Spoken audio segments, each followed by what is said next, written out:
talk to me. The trades are going through. They're going through right now.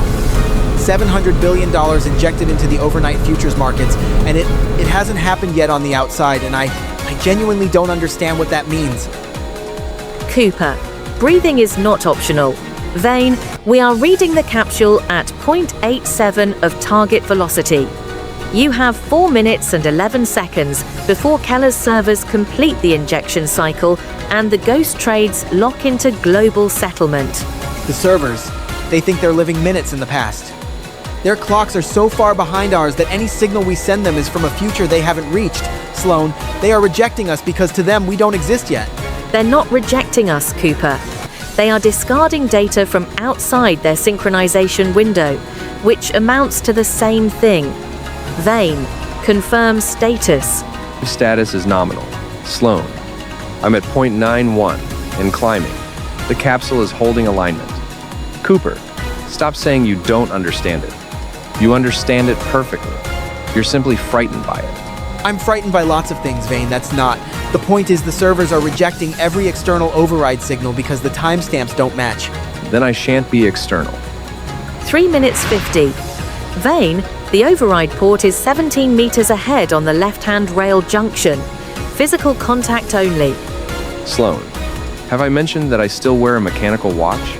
Every single briefing, Vane. Every single one. Time, as Einstein correctly noted, is not a river with one current.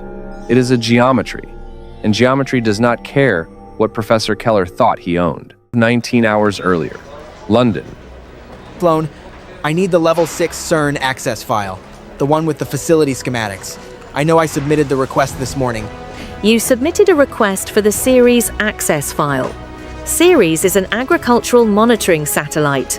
Do try again, Cooper. I typed it into the voice assistant. I see. And when the voice assistant asked you to confirm, you said, Yes, that's fine. I said, yes, that's fine. You authorized a request for 17 tons of fertilizer routing data from the Department for Environment, Food and Rural Affairs in your name, with your biometric. I've handled it. The file you actually need is already on your tablet. How does she always does that? Agent Vane, you are generously interpreted 11 minutes late. The Waterloo Bridge, drainage fault, a rather aggressive puddle. My coat required a moment of reflection. You look like you swam here, Vane. It was a large puddle. The briefing file, Sloan. Case file 27. Codename Meridian. The Dean is already in the briefing room and has been for 40 minutes, which means his mood has had 40 minutes to improve from its baseline of controlled contempt. Welcome back to the living, Sterling. Sterling, sit down. We have a problem that sits precisely at the intersection of physics, financial crime, and civilizational risk. My 3 least favorite categories. Good morning, sir. Professor Adrian Keller, 43, former theoretical physicist at CERN. One of 3 people in the world with sufficient clearance and understanding to construct and operate a rogue, experimental, relativistic beamline within the CERN facility complex without triggering the primary diagnostic flags. He's also, it turns out, the primary architect of something called a relativistic timestamp arbitrage system. My AI summarized it as a machine for committing financial fraud by literally manipulating the passage of time.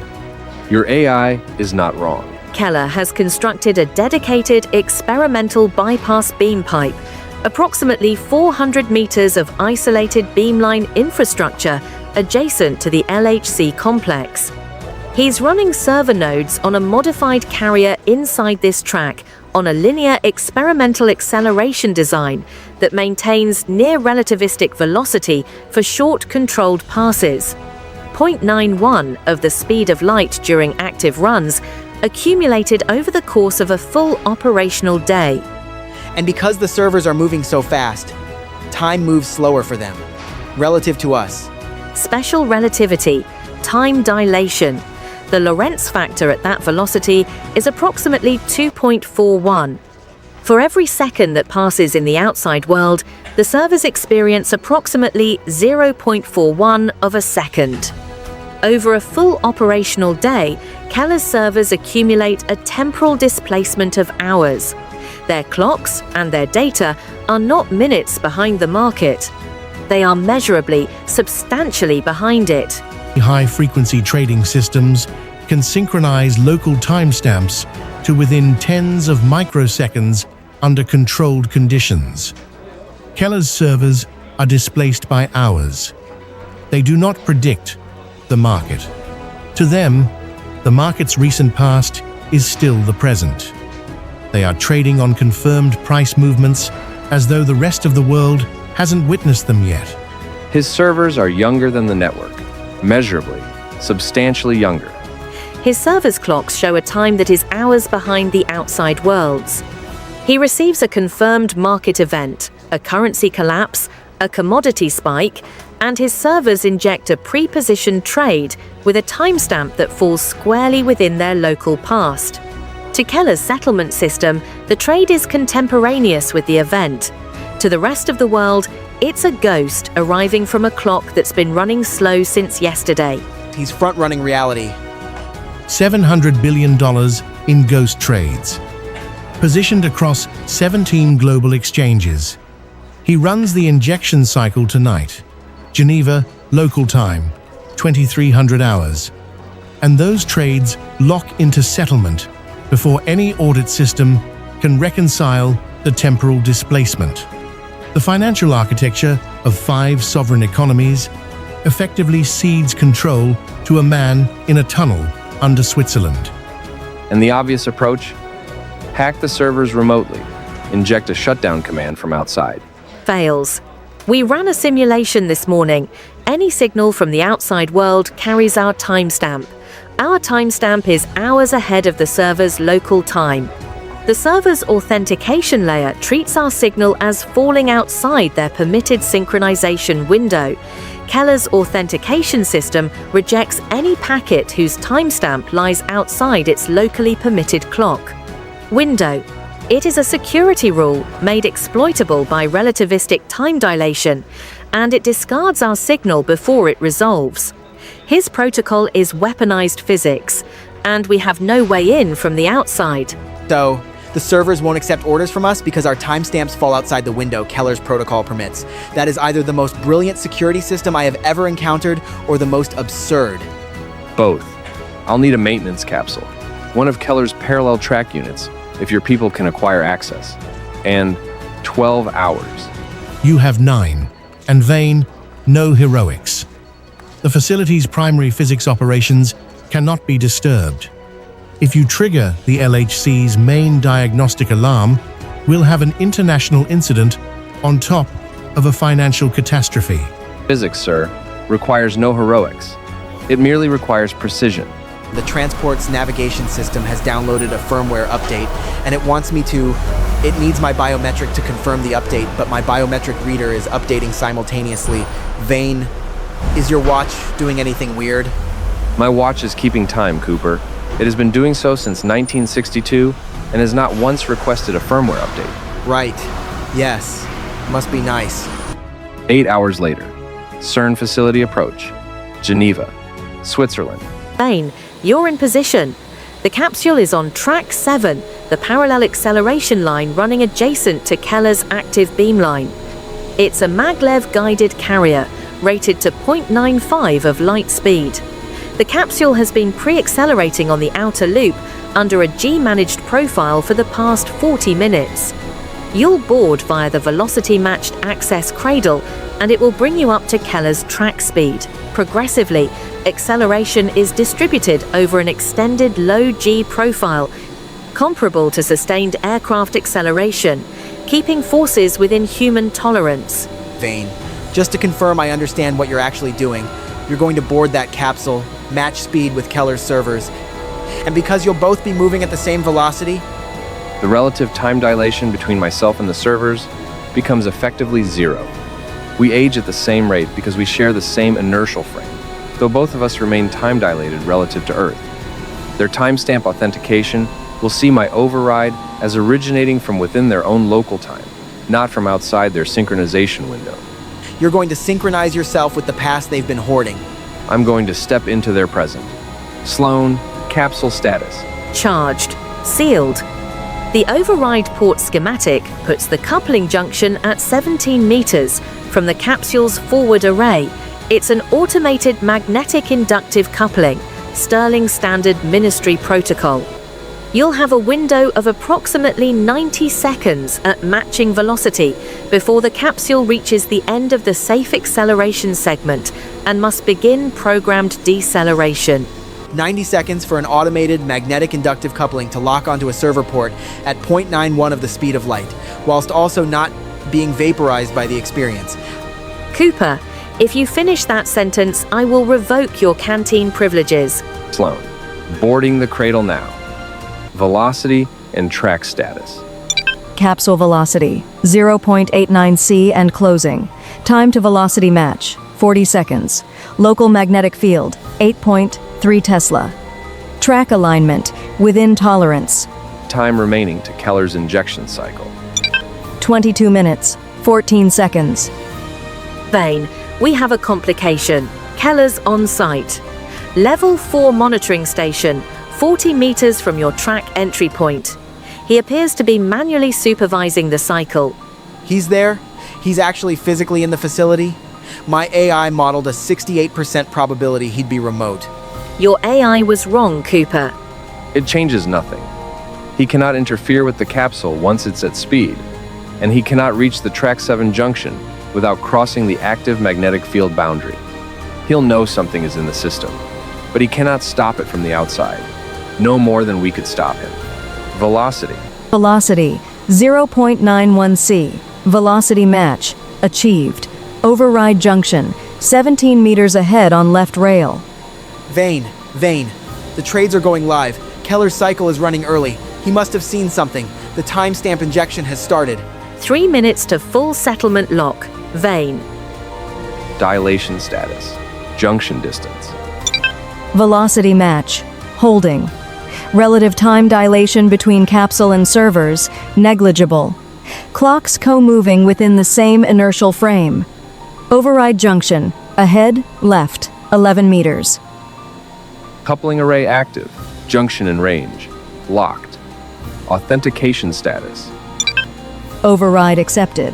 Server authentication granted. Timestamp match confirmed. Ghost trade payload accessible. Delete all pending trade injections. Execute. Vane, we're reading the injection cycle as terminated. Ghost trades are clearing from the settlement network. All 17 exchanges. It's done. Oh, good. That's, yes, good. Eloquent Cooper. Keller is in Swiss federal custody. They found him at the level 4 monitoring station. Apparently he knew the moment the capsule hit match velocity. He just sat down. Didn't run. My smartwatch is working again, by the way. It finished its update. 19, 23, and 40 seconds. My condolences to your battery life. It says 1924 and 33 seconds. We're exactly 53 seconds apart. 90 seconds at 0.91 of light speed. Lorentz factor 2.41. I appear to have bought myself 53 seconds. You are literally younger than me right now. Sterling, efficient work. Keller's cooperation with Swiss federal authorities is anticipated in exchange for a reduced custodial arrangement. The ghost trades have fully unwound. There is, however, a secondary matter. Marseille, 26 hours. Sloan has the file. Case file 28. Codename Cavitation. I've taken the liberty of booking a dry cleaner for your coat in the Geneva Old Town Vane. They open at 7. And before you say anything, yes, I'm aware you are technically 53 seconds younger than when you boarded that capsule. I've adjusted your wake-up call accordingly. Sloan. Don't thank me. I need you presentable and temporally coherent. Those are not always the same thing. Special relativity tells us that time is not a fixed backdrop against which events occur. It is a dimension, and like all dimensions, it can be stretched. Einstein's special theory of relativity, published in 1905 and verified countless times since, predicts that a clock moving at high velocity will tick more slowly than a stationary one. This isn't a glitch or an approximation. It is the measurable, geometric structure of the universe. The effect is called time dilation. At everyday speeds, it is negligible. A commercial aircraft's clocks differ from ground clocks by roughly tens of nanoseconds per day. We don't notice. But at velocities approaching the speed of light, the effect becomes profound. At 91% of light speed, the velocity in tonight's scenario, a moving clock runs at roughly 41.5% of the rate of a stationary one. For every 10 seconds outside, roughly 4.1 seconds pass inside. The Lorentz factor at that speed is approximately 2.41. A server running at that velocity for a full day ages only about 10 hours. After 24 hours of operation, the servers were not nanoseconds behind the outside world. They were hours behind it, living in a confirmed past while the outside world had moved on. GPS satellites operate with continuous relativistic clock corrections built into the system. Without them, positioning errors would accumulate within hours. The effect is real, it is large, and it scales with time. Professor Keller understood this. By running his servers at near relativistic speed, he created a machine that experienced the recent past as its present and used that confirmed, known past to place trades that looked to his settlement system, entirely contemporaneous. The elegant corollary of time dilation is this. It is not absolute, it is relative. Two objects moving at the same velocity inhabit the same inertial frame to each other. Neither is dilated. Both remain time-dilated relative to the Earth, but relative to one another, their clocks agree perfectly. I didn't defeat Keller by stopping the dilation. I defeated him by joining it. By matching his velocity, I shared his reference frame. His servers accepted my override because it originated within their locally valid timestamp window, a constraint created by his security design and enabled by relativistic time dilation. I stepped into the past he thought he owned, and I deleted it. Physics, as ever, was entirely indifferent to Professor Keller's ambitions. It merely required someone willing to step into the geometry